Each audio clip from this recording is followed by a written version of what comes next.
Liberdade de Opinião começa ao vivo e direto do Rio de Janeiro, onde vamos conversar com o jornalista Sidney Rezende. Fala, Sidney, tudo bem por aí?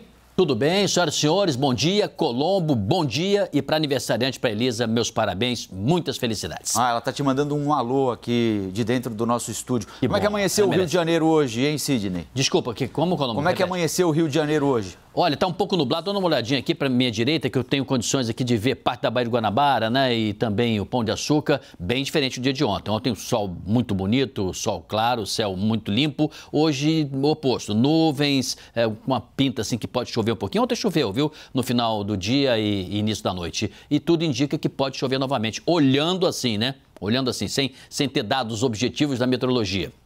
Bom, então vamos tratar dos nossos assuntos de hoje, Sidney. Começando pela notícia do dia, não é? O Reino Unido aprovou a utilização da vacina contra a Covid-19. São as doses produzidas pela farmacêutica Pfizer, que podem começar a ser aplicadas na população com prioridade para grupos de risco já nos próximos dias. Aliás, agora há pouquinho nós entrevistamos aqui no Novo Dia um médico brasileiro que trabalha em Londres, que já recebeu o aviso da chefia para ele se preparar, porque na semana que vem vai receber a primeira dose. São 2 doses da vacina da Pfizer. Bom, e é evidente que nós aqui crescemos os olhos para essa vacina da Pfizer. A pergunta que todos se fazem é a seguinte: que ótimo que a vacinação está começando por lá, mas chegará aqui? Será utilizada a vacina da Pfizer pelo governo brasileiro? Há um desafio, que é o armazenamento, não é? Agora há pouco, a nossa analista de política, Basília Rodrigues, informou que o Brasil não descarta utilizar essa vacina da Pfizer, desde que ela seja aprovada pela Anvisa. E já no domingo, nós entrevistamos aqui o Dr. Gonzalo Vecina Neto, médico sanitarista. Agora há pouquinho falamos com o Dr. Renato Kfouri, que é pediatra, que é imunologista também, nos lembrando que a Pfizer já teria encontrado uma solução que dispensa o armazenamento em freezer com temperaturas inferiores a menos 70 graus Celsius por pelo menos 15 dias. Você pode trocar 3 vezes o gelo seco em que a vacina pode ser mantida numa temperatura em que são mantidas outras vacinas comuns. É um caminho? Você acha que a partir de agora o governo brasileiro vai passar a ser mais pressionado a trazer soluções práticas, mais rápidas, para demonstrar à população brasileira quais vacinas vai usar, quando pretende começar a imunizar a nossa população, Sidney? Colombo, a gente é pressionado desde que nasce, né? Então o governo brasileiro vai ser pressionado, mas acho também que o governo vai se antecipar. Eu considerei muito bom que o Ministério da Saúde tenha conversado com a Fundação Fiocruz, que tenha conversado com os especialistas do Butantan. Excelente notícia também que a vacina no Reino Unido já esteja aí muito próxima de iniciar o seu processo. É muito bom aqui no Brasil que nós já tenhamos as fases também, né? E nesse sentido, as pessoas mais idosas, eu acho isso absolutamente correto, elas vão ser imunizadas primeiro, os indígenas também, e espero que os profissionais de saúde também, eles estão mais no front do risco, né? E depois vem numa segunda fase, aí a turma que tem mais de 60 anos, eu já estarei lá, né? Vou pegar minha senha, vou estar entre os 10 primeiros, né? Que eu vou acordar cedo para ser vacinado. Então, tudo isso é muito bom. Então, nós temos já um planejamento ótimo. A Pfizer dizer que antes mesmo ela soltou uma nota para isso, nós comentamos aqui, né? Ela já tinha informado que teria uma embalagem especial para burlar esse problema da temperatura, que é a vacina onde a temperatura tinha que ser mais baixa, né?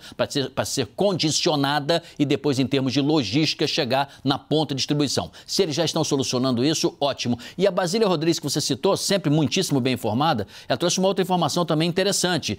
Por acaso, a Pfizer foi que mais, no caso brasileiro, junto à Anvisa, forneceu mais dados, mais elementos, mais informações. Isso aí é ótimo, porque ajuda a acelerar a decisão da Anvisa. Ela tem que ser tranquila, ela tem que ser bem testada, bem avaliada, bem discutida, não resta a menor dúvida. Mas se você tem tudo sobre a mesa, é melhor, né? Do que voltar para a empresa, voltar para o laboratório, pedir um dado complementar, um documento, uma aferição, uma pesquisa. Então, isso tudo faz com que nós tenhamos aí, na sua primeira pergunta, mais respostas no clima bom, mais otimista.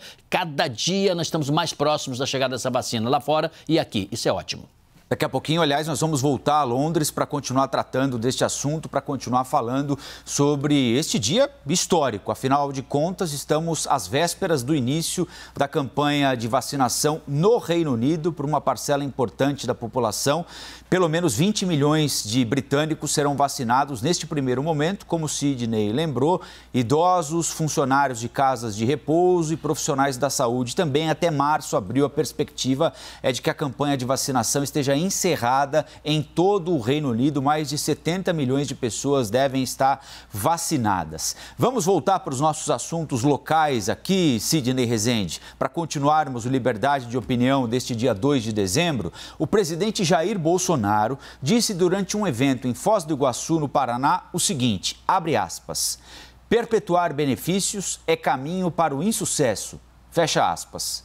Sem citar nomes, o presidente fez uma referência ao auxílio emergencial e nós separamos um trecho. Ajudamos o povo do Brasil com alguns projetos por ocasião da pandemia. Você fez o mesmo aqui no Paraguai, aqui do lado. Alguns querem perpetuar tais benefícios. Ninguém vive dessa forma. É o caminho certo para o insucesso. Pior que uma decisão, até mesmo mal tomada, é uma indecisão. Nós temos que decidir. Nós temos que operar pelo nosso povo, pelo nosso país. Sidney, o auxílio emergencial foi estendido até o fim deste ano aqui, né? As primeiras parcelas eram de R$600, depois caiu pela metade, R$300. Nós estamos vivendo um momento de repique das taxas de coronavírus, de contaminação, de internação, morte. São Paulo, por exemplo, regrediu no plano de reabertura da economia e o presidente fala em perpetuar benefícios. É essa discussão que deve ser travada neste momento aqui, se a perpetuação ou não de um benefício é boa para a economia do país. O presidente, vale lembrar, sempre teve uma postura, quando deputado, muito enfática contra o Bolsa Família, por exemplo, né? Que ele entendia ser um instrumento para compra de voto, etc. e tal. Mas dá para pensar em dispensar alguma forma de auxílio à população, não perpétua, mas temporária, no momento de alta das taxas da Covid novamente, de recorde de desemprego, sem saber exatamente quando e como a economia vai reagir, ao ponto de criar emprego para tanta gente, para que elas não precisem de nenhuma espécie de auxílio do governo? Colombo, deixa eu fazer o que eu gosto mais, que é falar para o senhor e para a senhora, né? Para quem está nos assistindo agora. Siga o meu raciocínio. Ninguém está falando aqui em perpetuar benefícios, não é aquela história da vara de pescar, né? Não vai dar o peixe pronto, deixa a pessoa pescar. Não é isso que está se tratando. Nós estamos falando de uma situação absolutamente emergencial, numa eventual hipótese do governo fazer uma prorrogação de um auxílio emergencial, que o governo já disse que não tem condições de fazer com R$600 ou R$400, mas chegou-se a calcular algo em torno de R$200, R$250 por 60 dias. Estamos falando de algo curto, tampão. Por que eu quero falar para o senhor e para a senhora?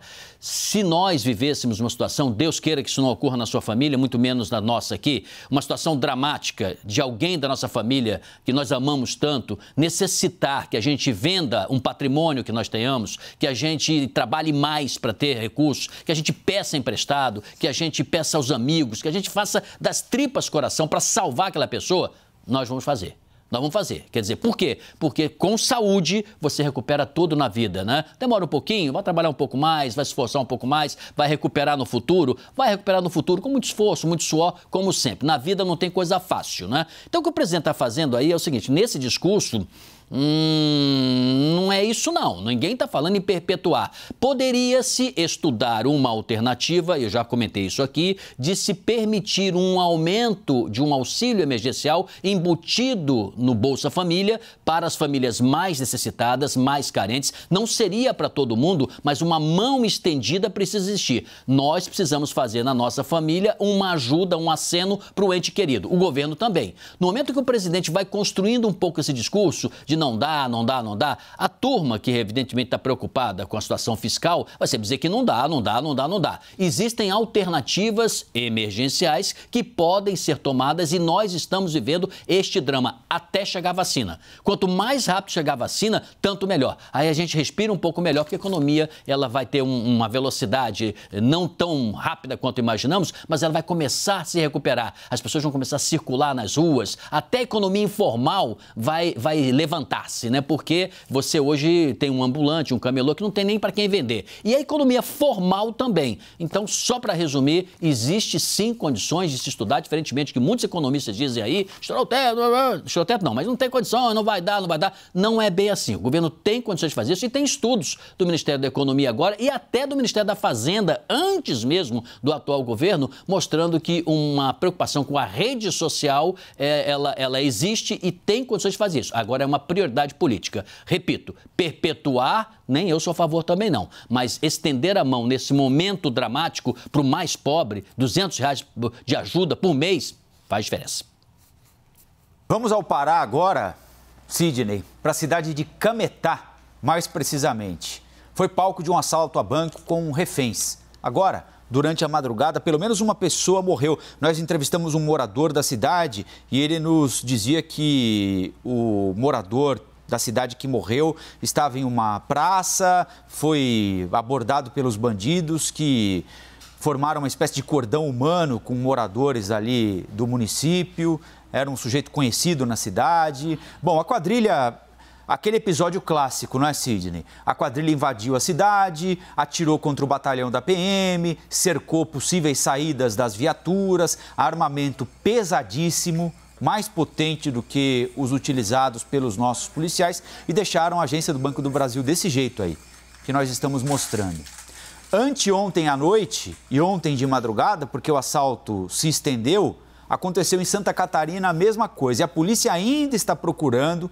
São cerca de 30 criminosos que atacaram também uma agência do Banco do Brasil em Criciúma. 2 pessoas ficaram feridas, uma delas um policial militar recém-concursado, um tiro na barriga, estado grave, neste roubo que já é considerado o maior da história do estado de Santa Catarina. Neste ano aqui, assaltos semelhantes também aconteceram em pelo menos 3 cidades do interior paulista.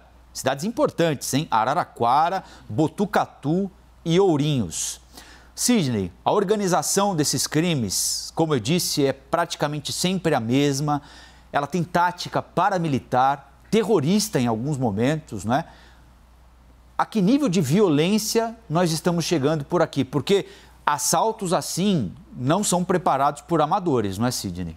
Não são. São iniciados, obviamente, porque o iniciante, ele treme, o iniciante não sabe cumprir, sob pressão, uma regra planejada anteriormente. Então, de fato, são pessoas que são iniciadas. Podem ser de origem do tráfico? Podem. Podem ser de origem de milícias? Também pode. Pode ser gente com trânsito a armamentos, a táticas militares, até ex-militares.